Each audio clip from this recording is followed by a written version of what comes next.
All right, so we're going to talk about um, the presuppositions in NLP. When we talk about presuppositions in NLP, we're looking at things that we believe to be true. In NLP, there are certain things we believe to be true, and that enables us to engage with ourselves. That enables us to engage even with the world. So there are certain things you must believe to be true. So when we say presuppositions, things that we believe to be true, does that make any sense? All right.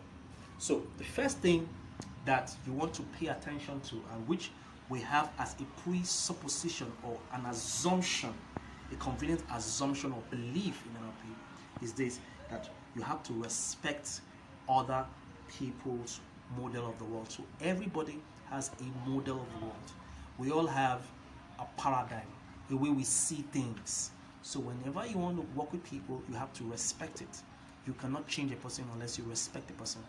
Respect the person's ideas, respect the person's philosophy. You first accept before you can cause any change. So that's the first presupposition about in NLP. Number two is the meaning of communication is not what you send.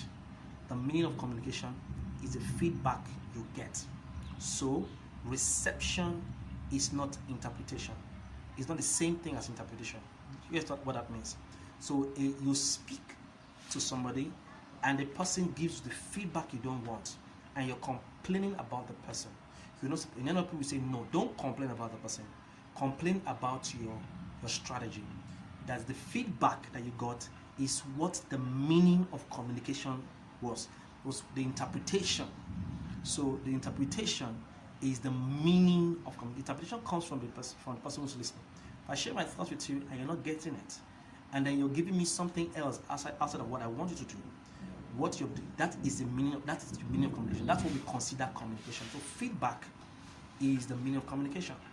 And so your goal is not to worry about the people who receive it, but to find a way to strategically pass across the information so that you can get the quality of information or the quality of feedback that you desire. So we say that the meaning of communication is not what you simply intend, but the feedback you get from the audience, and that's key. Number three presupposition in NLP is that the mind affects the body and vice versa. The mind affects the body and the body also affects the mind. This is so important. We say that your physiology affects or determines your psychology. The greatest leverage you will have over your emotions will be the way you use your physiology. So if you want to aggressively get yourself going, you need to work on your body. If you want to be mentally sound, you also want to do that with your body.